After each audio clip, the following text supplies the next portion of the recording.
Men sözümün başında bir сын aytқым келет. Men qayсы өлкөдө, кай жерде сүйлөп атканын түшүнгөн жокмун. Биз Жогорку Кеңеш конституциялык мыйзам кабыл алганбыз. Кыргызстанда бардык иш-чаралар, болгондо да расмий иш-чаралар мамлекеттик тилде өтүш керек. Кыргыз тилинде. Мен түшүнгөн жокмун. Экинчиден мени сахнага чакырып, мен ырчы эмесмин сахнага чыгып ырдай турган. Сахна деп айтылбайт бул жерде. Урматтуу агайын туугандар, гимн боюнча мына биз ырдап атабыз. Мен Жогорку Кеңештин төрагасы катары айтайын.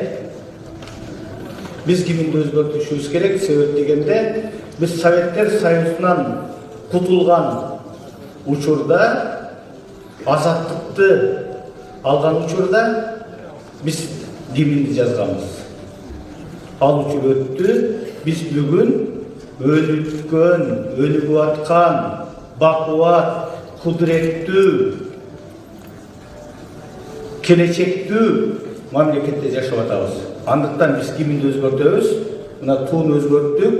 Тилекке каршы бир тууну коюп койдур, жетимсиретип бир 7 тууну коюп койсо болбок бул жерде сонун. Бирок биз гимнди өзгөртөбүз.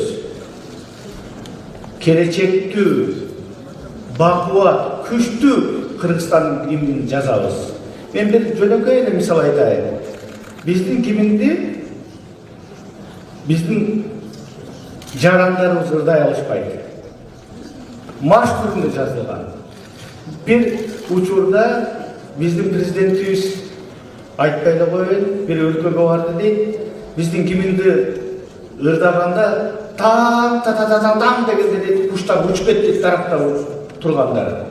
Анан кийинки өлкөнүн, тосуп алып аткан өлкөнүн гимнин ырдаганда сонун дейт, кайра куштар келип конуп калды дейт. Биз ошондой 5 жаштан 90 жашка чейинки ырдай ала турган жөнөкөй, татыктуу, жакшынакай гимн жазышыбыз керек.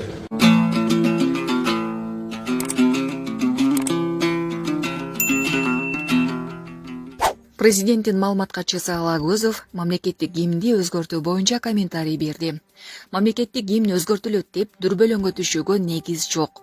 Мындай билдирүүсүн бүгүн 25 октябрда президенттин маалымат катчысы Аскат Алагөзов өз социалдык баракчасына жазып калтырды.